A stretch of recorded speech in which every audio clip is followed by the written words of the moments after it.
Jihad. Allah Subhanahu wa Ta'ala berfirman, sesungguhnya orang-orang yang beriman adalah orang-orang yang beriman kepada Allah dan Rasul-Nya kemudian tidak ragu-ragu, dan mereka berjihad dengan harta dan jiwa mereka di jalan Allah. Mereka itulah orang-orang yang benar.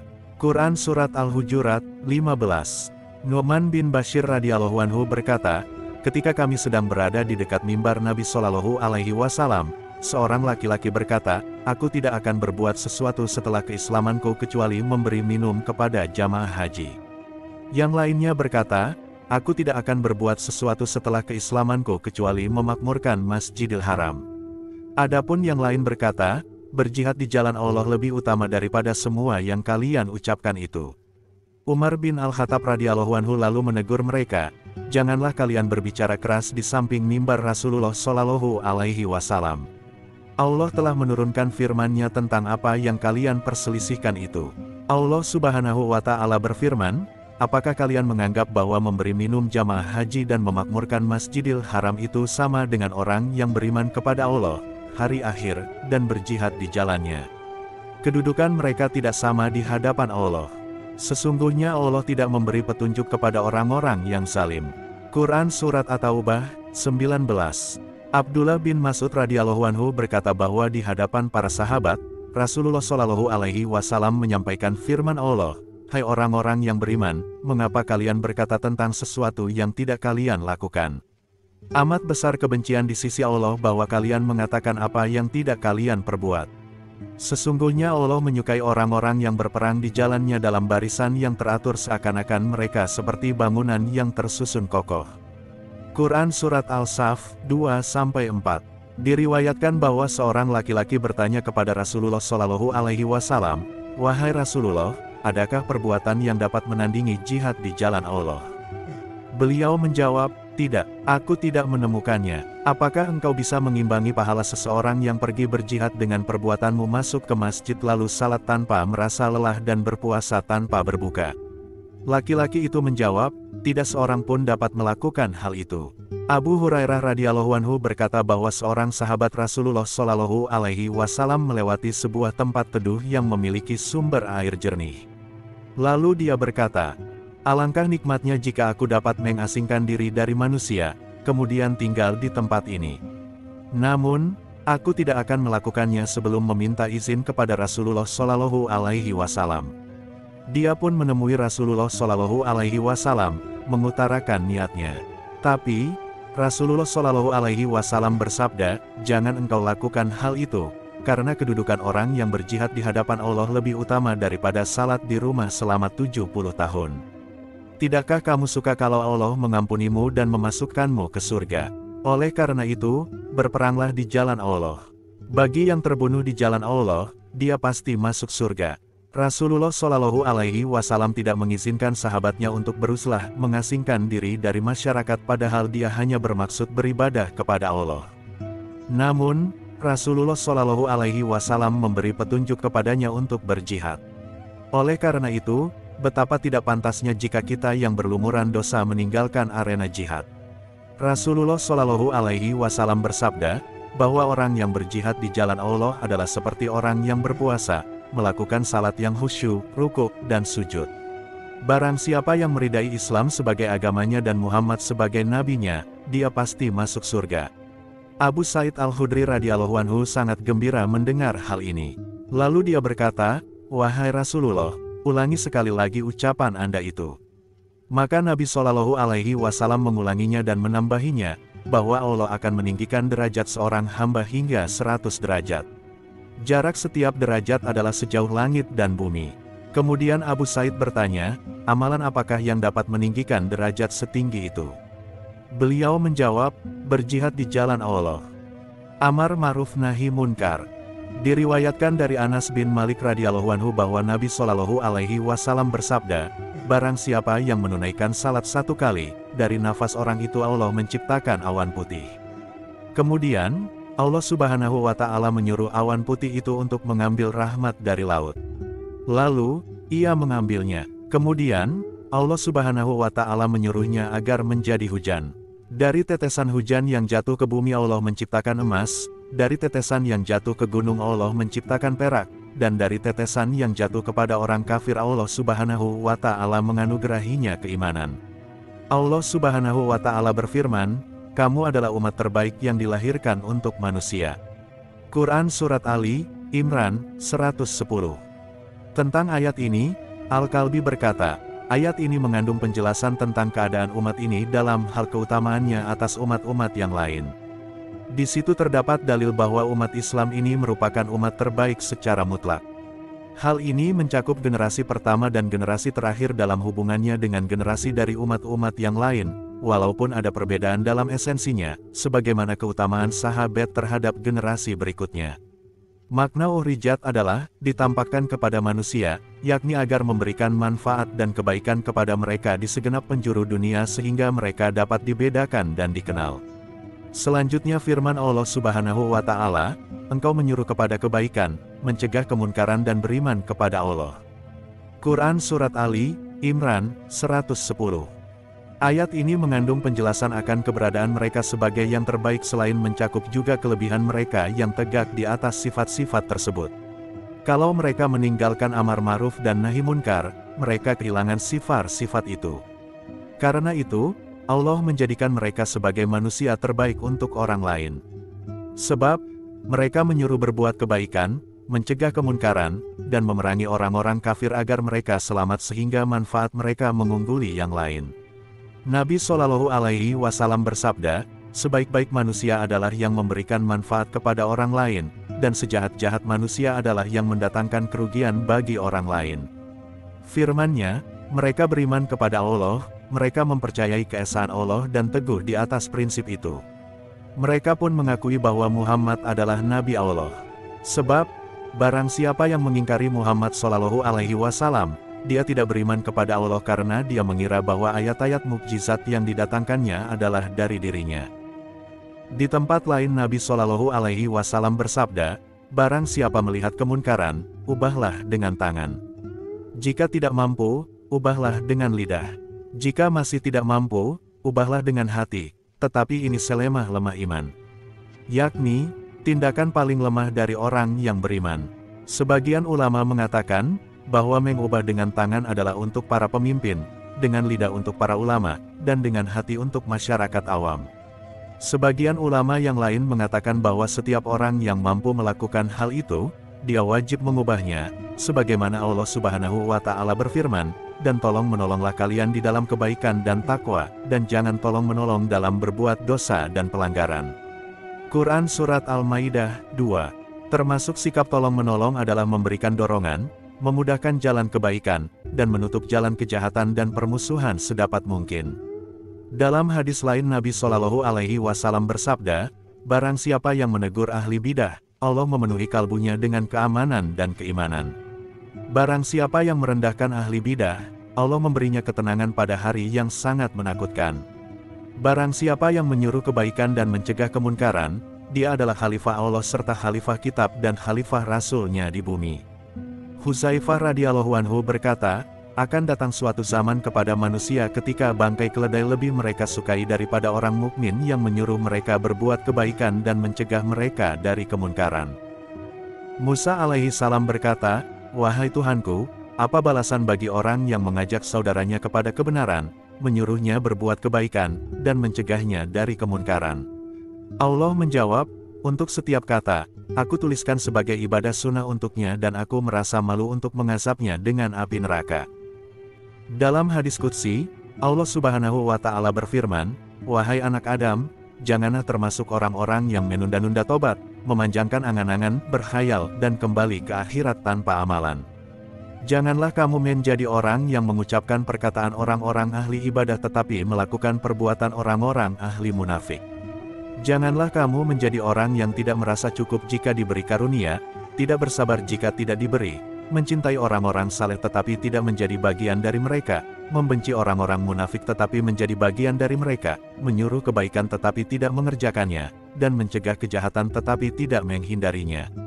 Ali Karramallahu wajhah berkata, aku pernah mendengar Rasulullah Shallallahu Alaihi Wasallam bersabda, pada akhir zaman akan datang suatu kaum muda usia dan lemah akal.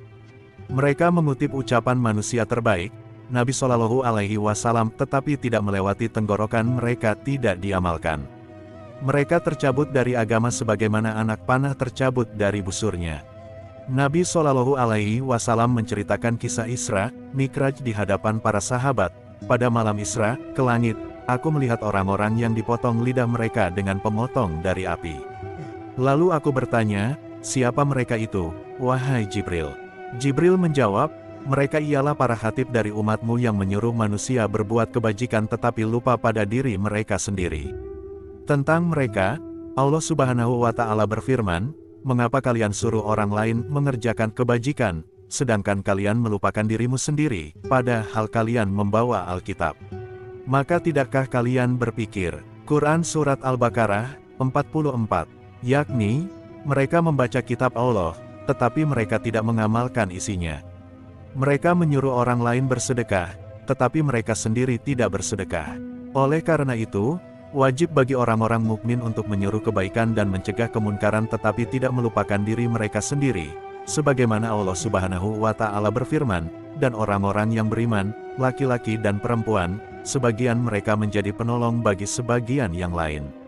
Mereka menyuruh kebaikan, mencegah kemunkaran, menegakkan salat. Quran Surat Al-Taubah, 71. Orang-orang mukmin berwatak menyuruh kebaikan. Orang yang meninggalkan watak itu bukan bagian dari mereka yang dijelaskan di dalam ayat ini. Allah mencela banyak kaum karena meninggalkan amar ma'ruf. Allah Subhanahu wa Ta'ala berfirman, mereka satu sama lain selalu tidak melarang tindakan kemunkaran yang mereka perbuat. Sesungguhnya amat buruklah apa yang selalu mereka perbuat itu.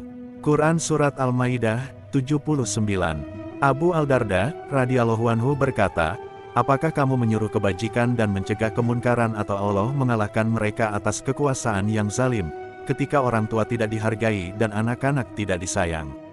Mereka memohon kebaikanmu, tetapi kamu tidak memberi jawaban kepada mereka. Mereka meminta pertolongan, tetapi tidak ada yang menolong. Mereka memohon ampunan, tetapi tidak dimaafkan. Aisyah radhiyallahu anhu meriwayatkan bahwa Nabi Shallallahu Alaihi Wasallam bersabda, Allah mengazab penghuni kampung yang di situ mereka mengerjakan 18.000 perbuatan para nabi. Para sahabat bertanya, bagaimana bisa demikian? Nabi Shallallahu Alaihi Wasallam menjawab, mereka tidak membenci karena Allah, tidak menyuruh kebajikan, dan tidak mencegah kemunkaran. Abu Dzar Al-Ghifari radhiyallahu anhu berkata, Abu Bakar Al-Siddiq radhiyallahu anhu bertanya, wahai Rasulullah, apakah ada jihad lain selain memerangi orang-orang musyrik? Beliau menjawab, ada, wahai Abu Bakar. Allah memiliki para pejuang di bumi yang lebih utama daripada para syuhada yang hidup dengan diberi rezeki dan berjalan di bumi. Allah membanggakan mereka kepada para malaikat langit dan menghias surga untuk mereka seperti Ummu Salamah berhias untuk Rasulullah Shallallahu Alaihi Wasallam. Abu Bakar bertanya lagi, wahai Rasulullah, siapakah mereka itu? Beliau menjawab, mereka ialah orang-orang yang menyuruh kebajikan, mencegah kemunkaran, serta mencinta dan membenci karena Allah. Selanjutnya beliau bersabda, demi zat yang diriku dalam kekuasaannya, hamba itu berada di kamar yang terletak di atas kamar-kamar lain di atas kamar-kamar para syuhada. Setiap kamar itu memiliki 300 pintu dari yakut, zamrud, dan emas. Di atas setiap pintu ada cahaya. Laki-laki dari mereka menikahi 300.000 bidadari yang menyilaukan mata. Setiap kali memandang salah satunya, bidadari itu berkata, ingatkan engkau pada hari begini dan begitu ketika engkau menyuruh kebaikan dan mencegah kemunkaran. Dan setiap kali memandangnya, bidadari itu menyebutkan perintah untuk mengerjakan kebaikan dan mencegah kemunkaran. Dalam sebuah hadis disebutkan bahwa Allah bertanya kepada Musa alaihissalam, wahai Musa, apakah engkau telah mengerjakan suatu amalan untukku? Musa alaihissalam menjawab, wahai Tuhanku, aku telah mengerjakan salat, puasa, bersedekah, bersujud karenamu, dan berzikir kepadamu. Allah berkata, wahai Musa, di dalam salat ada pembelaan bagimu, di dalam puasa ada surga untukmu, di dalam sedekah ada naungan untukmu, dan di dalam tasbih ada cahaya untukmu. Lalu, apa amalan lain yang engkau kerjakan untukku? Musa alaihi salam menjawab, wahai Tuhanku, tunjukkan kepadaku amalan yang dapat aku kerjakan untukmu. Allah berkata, wahai Musa, apakah engkau menolong waliku? Apakah engkau memusuhi musuhku? Musa mengerti bahwa amalan yang paling utama adalah mencintai dan membenci karena Allah, dan membenci musuh-musuhnya. Abu Ubaidah bin Jarrah radhiyallahu anhu berkata, "Aku bertanya kepada Rasulullah Shallallahu alaihi wasallam, wahai Rasulullah, syuhada mana yang paling mulia bagi Allah Azza wa Jalla?" Nabi Shallallahu alaihi wasallam menjawab, seorang yang mendatangi pemimpin yang durhaka, lalu menyuruhnya berbuat kebaikan dan mencegahnya berbuat kemunkaran, kemudian dia terbunuh. Jika tidak terbunuh, kolam tidak bekerja setelah itu. Kalaupun hidup, dia tidak dianggap hidup. Al-Hasan Al-Basri radhiyallahu anhu berkata, Rasulullah Shallallahu alaihi wasallam bersabda, seutama-utama syuhada umatku adalah orang yang mendatangi pemimpin yang durhaka, lalu menyuruhnya berbuat kebaikan dan mencegahnya dari kemunkaran, kemudian dia terbunuh, maka itulah syahid. Tempatnya di surga adalah di antara tempat Hamzah dan Ja'far. Allah mewahyukan kepada Yusa bin Nun alaihi salam, aku akan membinasakan 40.000 orang baik dan 60.000 orang jahat di antara kaummu. Yusa bertanya, wahai Tuhanku, tentang orang-orang jahat, aku memaklumi. Akan tetapi, bagaimana dengan orang-orang baik? Allah menjawab, mereka tidak membenci karena kebencianku serta mempercayai dan minum bersama orang-orang jahat. Anas radhiyallahu anhu berkata, kami bertanya kepada Rasulullah Shallallahu alaihi wasallam, wahai Rasulullah, haruskah kami memerintah kebaikan sebelum mengerjakan seluruhnya dan tidak mencegah kemunkaran sebelum menjauhi semuanya? Beliau menjawab, perintahkanlah kebaikan walaupun kamu sekalian tidak mengetahui seluruhnya dan cegahlah kemunkaran walaupun kalian tidak menjauhi semuanya. Seorang ulama salaf berwasiat kepada anaknya, apabila seseorang dari kalian hendak memerintahkan kebaikan, teguhkanlah dirimu dengan kesabaran dan yakinilah pahala dari Allah. Barang siapa yang meyakini pahala dari Allah, dia tidak akan tersentuh penderitaan. Silaturahim. Allah Subhanahu wa Ta'ala berfirman, dan bertakwalah kepada Allah yang dengan mempergunakan namanya kamu saling meminta satu sama lain, dan peliharalah hubungan silaturahim. Quran Surat Al-Nisa 1. Yakni, jagalah silaturahim jangan sampai kalian memutuskannya. Maka apakah kiranya jika kalian berkuasa kalian akan membuat kerusakan di muka bumi dan memutuskan hubungan kekeluargaan? Mereka itulah orang-orang yang dilaknati Allah dan ditulikannya telinga mereka dan dibutakannya penglihatan mereka. Quran Surat Muhammad 22-23. Orang-orang yang merusak janji Allah setelah diikrarkan dengan teguh dan memutuskan apa yang Allah perintahkan supaya dihubungkan dan mengadakan kerusakan di bumi, orang-orang itulah yang memperoleh kutukan, dan bagi mereka kediaman yang buruk. Quran Surat Al-radhiyallahu anhu 25. Al-Bukhari dan Muslim meriwayatkan hadis dari Abu Hurairah radhiyallahu anhu bahwa Rasulullah Shallallahu alaihi wasallam bersabda, Allah menciptakan makhluk. Setelah selesai, berdirilah Al-Rahim dan berkata, inilah makam kedudukan yang berlindung kepadamu dari pemutusan. Allah menjawab, benar, apakah engkau rida kalau aku menyambungkan hubungan dengan orang yang menyambungkanmu dan memutuskan hubungan dari orang yang memutuskanmu? Al-Rahim menjawab, tentu. Allah berkata, itu semua untukmu. Kemudian Rasulullah Shallallahu alaihi wasallam bersabda, jika kalian mau bacalah ayat, maka apakah kiranya jika kalian berkuasa kalian akan membuat kerusakan di muka bumi dan memutuskan hubungan kekeluargaan? Mereka itulah orang-orang yang dilaknati Allah dan ditulikannya telinga mereka dan dibutakannya penglihatan mereka. Quran Surat Muhammad 22-23. Al-Tirmidzi mengatakan bahwa hadis ini adalah hadis hasan sahih. Adapun Ibnu Majah dan Al-Hakim mengatakan bahwa hadis ini sahih isnad. Abu Bakrah radhiyallahu anhu meriwayatkan bahwa Nabi Shallallahu alaihi wasallam bersabda, tidak ada dosa yang lebih pantas Allah segerakan hukuman bagi pelakunya di dunia dengan apa yang disimpan baginya di akhirat daripada kesaliman dan pemutusan silaturahim. Al-Bukhari dan Muslim meriwayatkan, tidak akan masuk surga seorang pemutus. Sufyan berkata, yakni, pemutus silaturahim. Ahmad dengan sanad para perawinya yang saikah meriwayatkan, amalan-amalan anak Adam, diangkat ke langit setiap hari Kamis dan malam Jumat, maka tidak diterima amalan pemutus silaturahim. Ibnu Hibban dan lainnya meriwayatkan, ada 3 orang yang tidak akan masuk surga, yaitu pecandu khamar, pemutus silaturahim, dan yang meyakini sihir. Secara ringkas, Ahmad, Ibnu Dunya dan Al-Bajhaqi meriwayatkan, suatu kaum dari umat ini tertidur setelah banyak makan, minum, dan bermain. Lalu ketika bangun pagi, mereka telah berubah rupa menjadi kera dan babi. Ditimpakan kepada mereka gerhana dan fitnah sehingga orang-orang yang memasuki pagi berkata, tadi malam terjadi gerhana pada keluarga Fulan. Tadi malam terjadi gerhana kabilah si Fulan. Oleh karena itu, dilemparkan kepada mereka batu dari langit sebagaimana yang dilemparkan kepada kaum Nabi Lut alaihi salam atas kabilah-kabilah di situ. Dihembuskan kepada mereka angin kencang seperti yang telah membinasakan kaum Ad atas kabilah-kabilah di situ karena mereka minum khamar, berpakaian sutra, menyiksa pembantu rumah tangga, memakan riba dan memutuskan silaturahim. Masih ada satu perangai lagi yang lupa disebutkan Ja'far dan Al-Tabrani dalam Al-Awsat. Jabir radhiyallahu anhu meriwayatkan, Rasulullah Shallallahu alaihi wasallam datang menemui kami ketika kami sedang berkumpul. Beliau bersabda, wahai sekalian kaum muslim, bertakwalah kepada Allah dan sambungkanlah tali silaturahim di antara kalian, karena tidak ada pahala yang lebih cepat diberikan daripada pahala menyambungkan silaturahim. Berhati-hatilah kamu terhadap kezaliman, karena tidak ada hukuman yang lebih cepat ditimpakan daripada hukuman atas kezaliman. Berhati-hatilah agar jangan mendurhakai orang tua. Wangi surga tercium dari jarak perjalanan 1000 tahun, tetapi Allah tidak akan menganugerahkannya kepada pendurhaka terhadap orang tua, pemutus silaturahim, orang tua pezina, dan orang yang sombong karena kebesaran itu hanya milik Allah, Tuhan semesta alam. Al-Ashbahani mengabarkan, kami duduk-duduk di samping Rasulullah Shallallahu alaihi wasallam. Beliau bersabda, tidak duduk bersama kita pada hari ini pemutus silaturahim. Lalu, seorang pemuda berdiri dari kumpulan itu. Dia pergi mendatangi bibinya. Di antara dia dan bibinya telah terjadi perselisihan. Dia meminta maaf kepada bibinya, dan bibinya pun memaafkannya.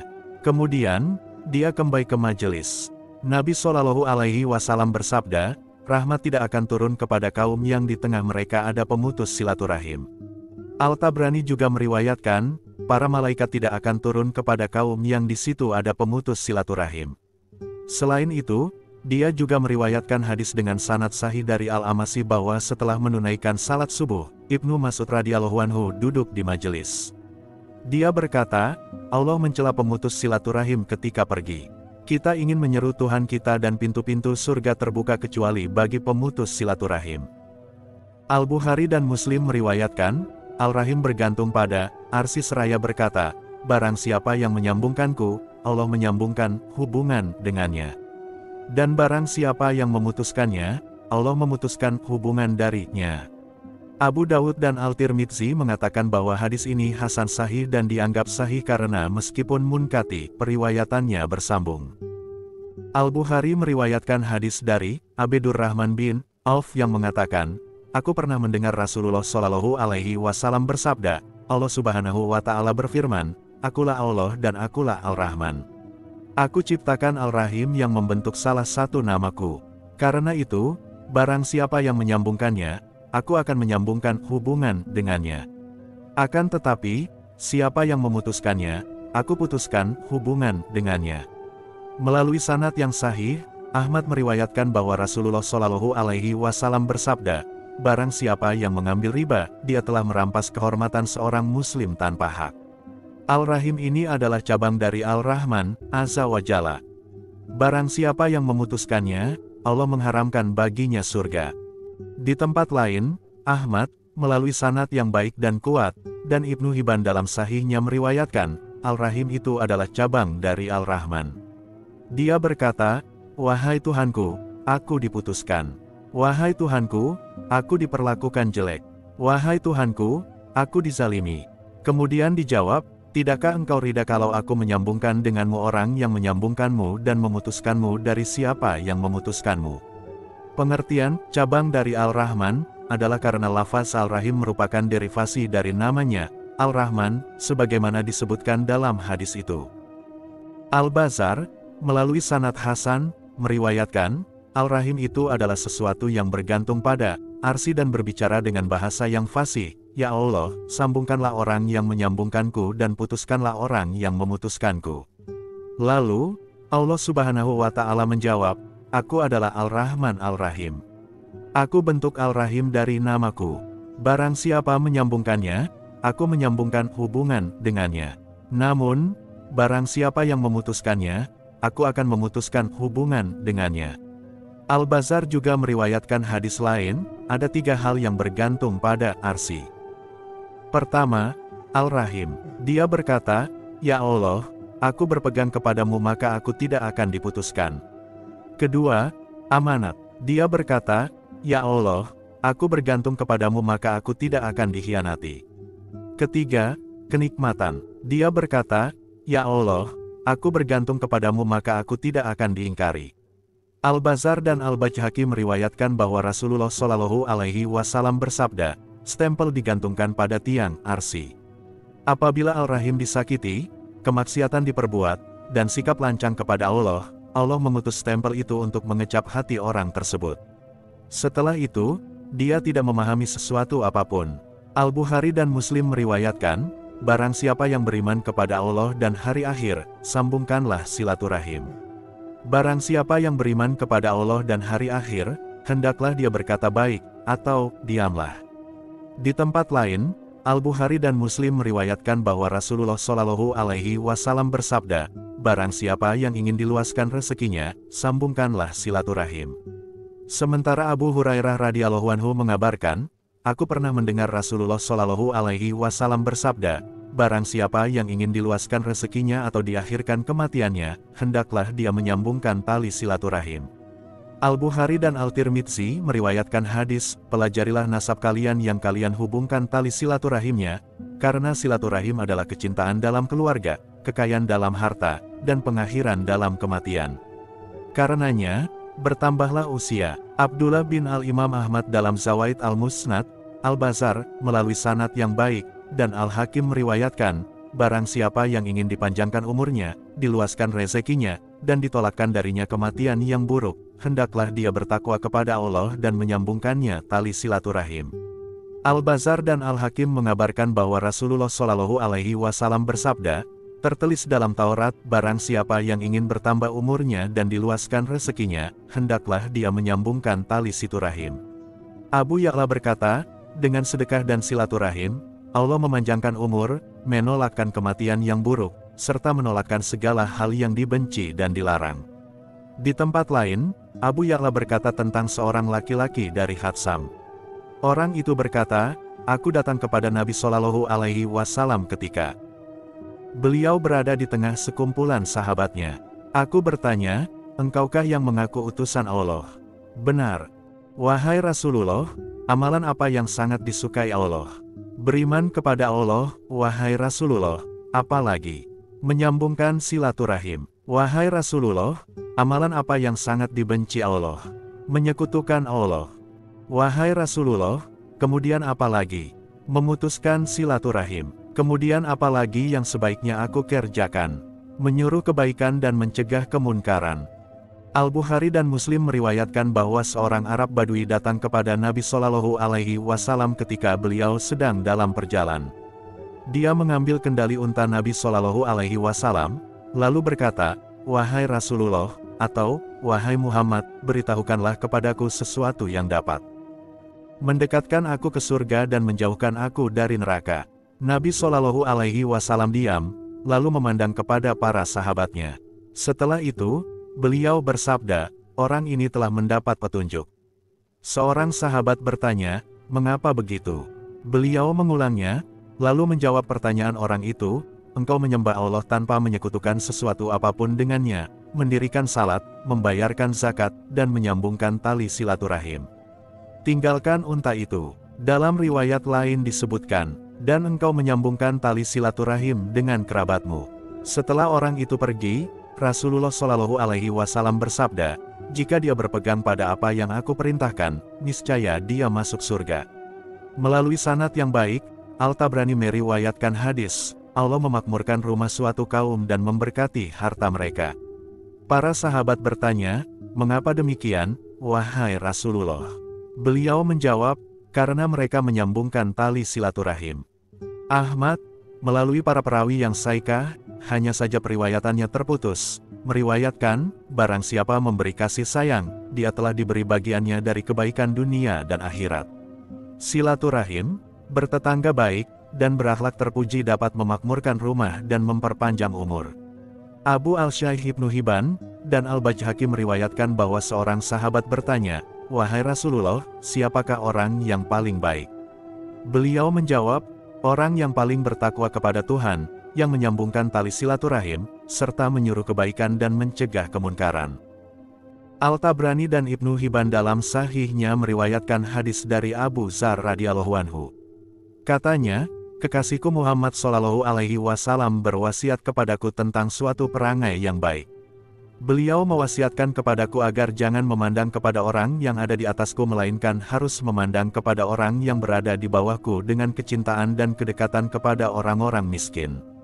Beliau mewasiatkan kepadaku agar menyambungkan tali silaturahim. Beliau mewasiatkan kepadaku agar jangan takut karena Allah kepada celaan para pencela. Beliau mewasiatkan kepadaku agar mengatakan kebenaran walaupun terasa pahit. Beliau pun mewasiatkan kepadaku agar memperbanyak bacaan, la haula wala quwata illa billah, karena ia termasuk pusaka-pusaka surga." Al-Bukhari dan Muslim serta para perawi lainnya meriwayatkan hadis dari Maimunah radhiyallahu anhu, bahwa dia memerdekakan ibunya tanpa meminta izin terlebih dulu kepada Nabi Shallallahu Alaihi Wasallam. Ketika pada suatu hari dia berada di samping Rasulullah, dia berkata, "Wahai Rasulullah, aku beritahukan bahwa aku telah memerdekakan ibuku." Beliau bersabda, "Jika engkau memberikannya kepada paman-pamanmu juga, lebih besarlah pahalanya bagimu." Ibnu Hibban dan Al-Hakim meriwayatkan bahwa seseorang datang kepada Nabi Shallallahu Alaihi Wasallam. Dia berkata, "Aku telah berbuat dosa besar, apakah akan diterima tobatku?" Nabi Shallallahu Alaihi Wasallam bertanya, "Apakah engkau masih punya ibu?" Orang itu menjawab, "Tidak." Beliau bertanya lagi, "Apakah engkau punya bibi?" Orang itu menjawab, "Iya." Beliau pun bersabda, "Berbuat baiklah kepadanya." Al-Bukhari dan lain-lain meriwayatkan hadis, orang yang beruntung al-wasil itu bukanlah orang yang mendapat imbalan, melainkan orang yang beruntung ialah ketika engkau memutuskan tali silaturahim, lalu menyambungkannya kembali. Al-Tirmidzi meriwayatkan hadis hasan, "Janganlah kalian menjadi orang yang tidak berpendirian. Kalian mengatakan, jika manusia berbuat baik, kami akan berbuat baik. Jika mereka berbuat zalim, kami pun akan berbuat zalim. Karena itu, jadilah dirimu sendiri. Jika manusia berbuat baik, berbuat baiklah kalian. Akan tetapi, jika mereka berbuat jahat, kalian jangan berbuat zalim." Muslim meriwayatkan bahwa seorang sahabat bertanya, "Wahai Rasulullah, aku punya kerabat yang aku sambungkan tali silaturahim dengan mereka, tetapi mereka memutuskannya. Aku berbuat baik kepada mereka, tetapi mereka membalasnya dengan perbuatan jahat kepadaku. Aku berlemah lembut kepada mereka, tetapi mereka berbuat kasar kepadaku." Beliau bersabda, "Jika keadaanmu seperti yang kamu ucapkan, seakan-akan kamu menempelkan abu panas pada mereka. Selama keadaanmu seperti itu, abu panas itu tetap menempel pada mereka." Al-Tabrani Ibnu Huzaimah dalam sahihnya, dan Al-Hakim meriwayatkan hadis sahih dengan memenuhi syarat Muslim, sedekah yang paling baik adalah yang diberikan kepada kaum kerabat yang menyembunyikan permusuhan dalam hatinya. Inilah penjelasan dari sabda beliau, "Engkau sambungkan tali silaturahim dengan orang yang memutuskannya darimu." Al-Bazzar, Al-Tabrani, dan Al-Hakim meriwayatkan bahwa Rasulullah Shallallahu Alaihi Wasallam bersabda, "Ada 3 hal yang menyebabkan seseorang dihisap oleh Allah dengan penghisaban yang ringan dan memasukkannya ke dalam surga dengan rahmat-Nya." Para sahabat bertanya, "Apa yang 3 hal itu, wahai Rasulullah?"